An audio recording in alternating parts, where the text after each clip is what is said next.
So coffee is probably one of the most contradictory things you can consume on a zero-carb carnivore diet, mainly because it pretty much embodies what a negative plant food is, and because if this diet was our ideal diet, why do we need energy from coffee? So first, I guess you have to understand that coffee is a bean. It's a seed of the coffee cherry fruit, and we take that bean, we ferment it for a couple months, we dry it out, we roast it, and beans and seeds are trying to survive the digestive system, whatever eats them, to be implanted in the fecal matter and grow into another plant. So these foods are very high in anti-nutrients, particularly phytic acid and oxalates. So they're very inflammatory to the digestive tract for that reason of being able to survive digestion.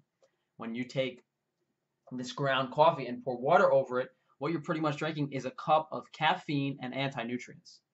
So the other aspect is, do we actually need to drink coffee if we're optimal on this diet? Well, that would make the most sense, right? I mean, if you do consume nutrient-dense foods and low-inflammatory foods, you should be at a point on a zero-carb carnivore diet where you don't need coffee for energy. But to actually get into specifics of what negative things coffee can do to you, caffeine increases your cortisol levels, which leads to insulin problems, causing inflammation. And decreasing your insulin sensitivity makes it difficult for cells to respond to blood sugar. And there's definitely something to be said about, the effect that has on your body storing excess body fat. And outside of that, coffee is known to be very acidic, causing heartburn, other various gut health problems, very inflammatory to the gut. People do develop addiction and withdrawal symptoms to this food as it is a drug. And related to the phytic acid and oxalates, there is elevated mineral excretion in urine. In addition to that, I mean, another anecdotal thing that people experience is headaches, migraines, insomnia related to serotonin and how it affects sleep. So there's various aspects of coffee, both in regards to caffeine and just coffee itself, how inflammatory it is, that can cause negative things in the body. Now, the question is caffeine in itself, if it was isolated from coffee, is that okay to take for performance enhancing reasons? And you could generally argue for that. And for anyone saying, coffee has antioxidants, guys, please. And let's read the definition of antioxidant. A substance that inhibits oxidation, especially one to counteract the deterioration of stored food products, such as vitamin C or vitamin E, that removes potentially damaging oxidizing agents. So it removes damaging oxidizing agents. But if you're not consuming oxidized fats, then why would antioxidants be an issue, especially on the zero-carb carnivore diet? Anytime someone talks to me about, if someone says to me that a food is good for you and they can't explain the specific metabolic processes of why it's good for you, I smell BS. So, hey, listen, if you guys want to justify coffee consumption because you enjoy it, and, hey, even in the case of like the French who drink wine, they drink it in the context of high vitamin healthy fats. So that makes it, reduces the inflammation that it causes. But another thing to keep in mind is, coffee has drastically different levels of quality, and how they roast it is drastically different. The temperature they dry it at, some are sun-dried, some are mechanically dried.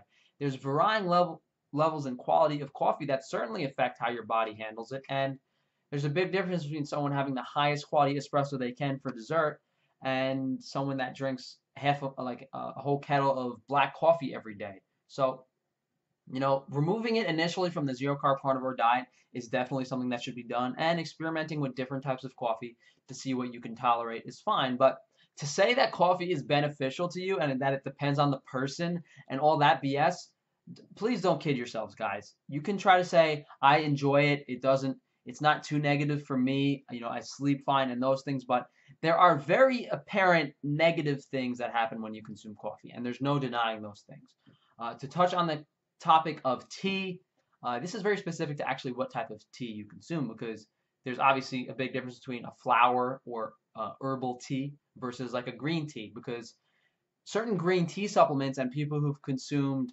large amounts of green tea a day, like 5 or 6 cups, have hepatotoxicity. It's a type of liver damage. So consuming green tea in large amounts every day might have something to do with liver damage, but that's not associated with black tea and other teas. So tea specifically, although there's some, it's pretty much leaves with various other compounds in it, and there are some negative things. You got to look up every single thing individually, guys. You might have a coffee, for example, that might have some type of mold because how it was grown. You might have green tea that was super, super fresh and might have more of this compound that's harmful to your liver. So please try to do your own individual research on the specific type of thing you are drinking. And at the end of the day, removing these things from your diet for a period of time is beneficial, and then reintroducing them to see how you react is ideal. Uh, Overall, pros and cons of caffeine, pretty much how it affects your cortisol levels as well as serotonin and various pleasure responses in the body. There's just honestly there's too much to look into for me to summarize this in a video.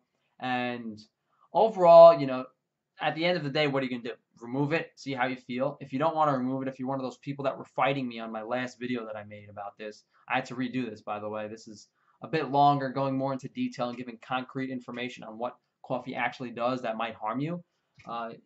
Just try it out, see how you feel. And if you guys would like to support me, there's some, social media and various things in the comments. But above all, guys, if you can, just please share the video and try not to get too salty. I know a lot of you guys like consuming coffee, but it is very contradictory from the standpoint of a zero carb diet that's trying to remove inflammatory plant foods as well as be kind of like your ideal version of yourself.